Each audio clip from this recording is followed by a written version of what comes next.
ৰাজ্যিক কেবিনেটত এক গুৰুত্বপূৰ্ণ সিদ্ধান্ত গ্ৰহণ কৰা হৈছে। এতিয়াৰে পৰা 24 ঘণ্টাই খোলা থাকিব দোকান পোহাৰ। মুখ্যমন্ত্ৰী হিমন্ত বিশ্ব শৰ্মাৰ নেতৃত্বাধীন চৰকাৰে ব্যৱসায়ীসকলৰ বাবে এই ডাঙৰ সিদ্ধান্ত গ্ৰহণ কৰিছে। গুৱাহাটী, ডিব্ৰুগড়, শিলচৰ চহৰত এতিয়াৰে পৰা নাথাকিব কোনো সাপ্তাহিক চৰকাৰী বন্ধ। ৰাজ্যৰ 3খন চহৰত 24 ঘণ্টাই খোলা ৰাখিব পাৰিব দোকান। কেবিনেট বৈঠকত লোৱা হৈছে এই ডাঙৰ সিদ্ধান্ত।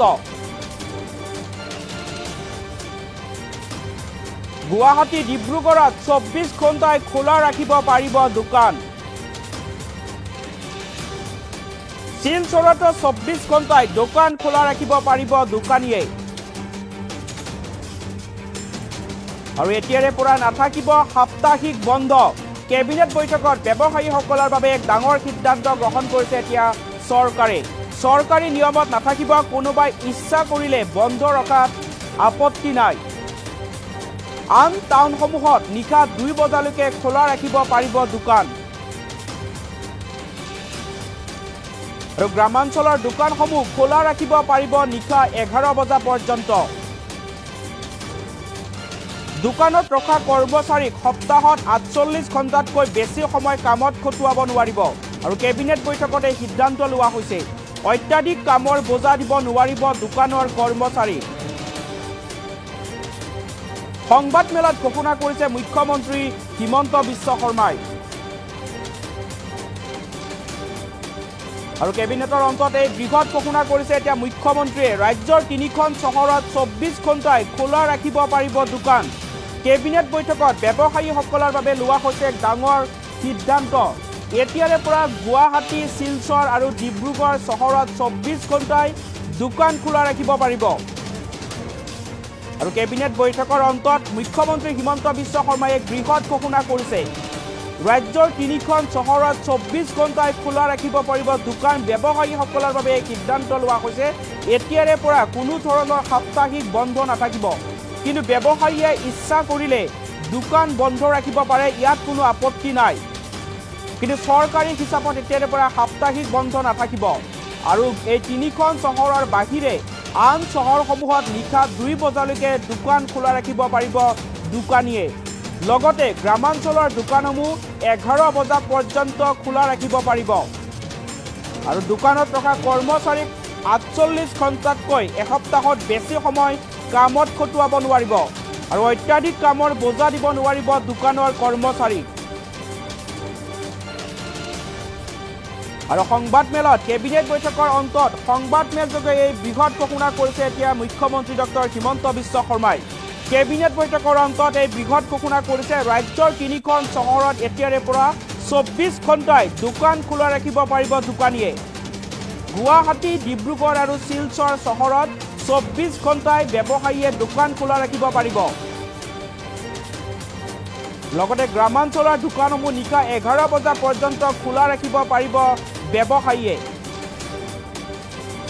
আৰু এই মুহূৰ্তৰ এটা গুৰুত্বপূৰ্ণ খবৰ। কেবিনেট বৈঠকৰ অন্তত সংবাদ মেলযোগে মুখ্যমন্ত্ৰী ডক্টৰ হিমন্ত বিশ্ব শৰ্মাই ব্যৱসায়ীসকলৰ বাবে এক বৃহৎ ঘোষণা কৰিছে। মুখ্যমন্ত্ৰীগৰাকীয়ে কি মন্তব্য কৰিছিল, মন্তব্য শুনাব লৈছো।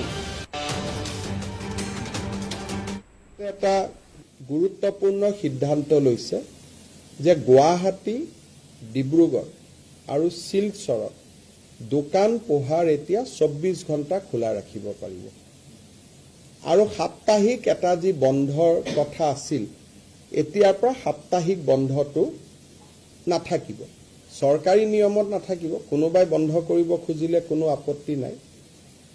ডিব্ৰুগড়, গুৱাহাটী আৰু শিলচৰ পৌৰ নিগম, মিউনিচিপালিটি, কিন্তু বাকী টাউনসমূহতো, যাক এই গুৱাহাটী, ডিব্ৰুগড়, শিলচৰ মিউনিচিপালিটি কৰ্পৰেশ্যন, কিন্তু বাকী টাউনসমূহতো ৰাতি 2টা বজা পৰ্যন্ত দোকান পোহাৰ খোলা ৰাখিব পাৰিব।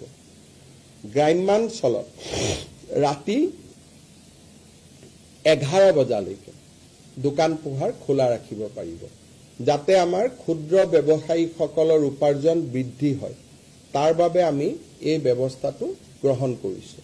কিন্তু শ্ৰমিকক সপ্তাহত 48 ঘণ্টাতকৈ বেছি কাম কৰাব নোৱাৰিব, একেটা ষ্ট্ৰেচত 9 ঘণ্টাতকৈ বেছি কাম কৰাব নোৱাৰিব, আৰু শ্ৰমিকক মই 24 ঘণ্টা দোকান খোলা ৰাখিলোঁ, তাৰমানে শ্ৰমিকৰ 3টা শিফ্ট কৰিব লাগিব। তাৰমানে শ্ৰমিকসকলক কষ্টত দি পেলাই এইটো সুবিধা নহয়। ইয়াৰ ফলত এমপ্লয়মেণ্ট যাতে বৃদ্ধি হয়।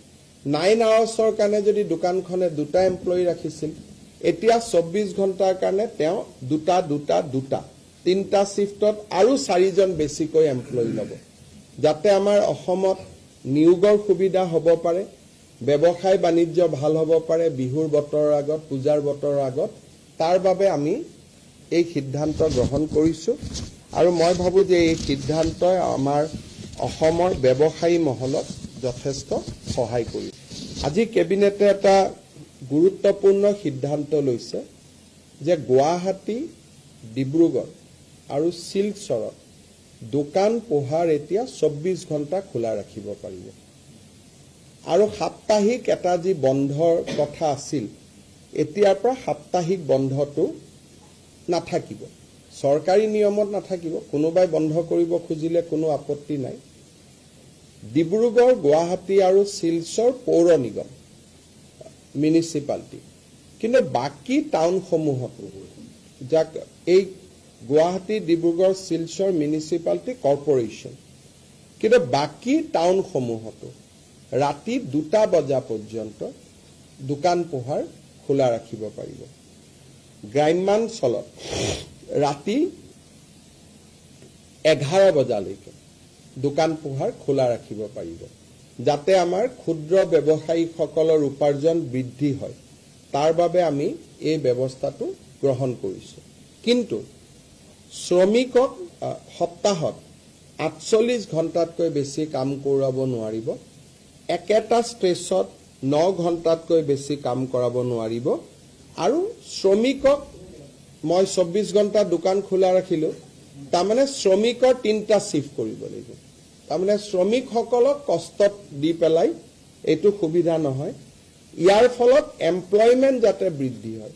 9 আৱাৰ্ছৰ কাৰণে যদি দোকানখনে 2টা এমপ্লয়ী ৰাখিছিল, এতিয়া 24 ঘণ্টাৰ কাৰণে তেওঁ 2টা 3টা শিফ্টত আৰু 4জন বেছিকৈ এমপ্লয়ী ল'ব, যাতে আমাৰ অসমত নিয়োগৰ সুবিধা হ'ব পাৰে, ব্যৱসায় বাণিজ্য ভাল হ'ব পাৰে বিহুৰ বতৰৰ আগত, পূজাৰ বতৰৰ আগত। তাৰ বাবে আমি এই সিদ্ধান্ত গ্ৰহণ কৰিছোঁ, আৰু মই ভাবোঁ যে এই সিদ্ধান্তই আমাৰ অসমৰ ব্যৱসায়ী মহলক যথেষ্ট সহায় কৰিব।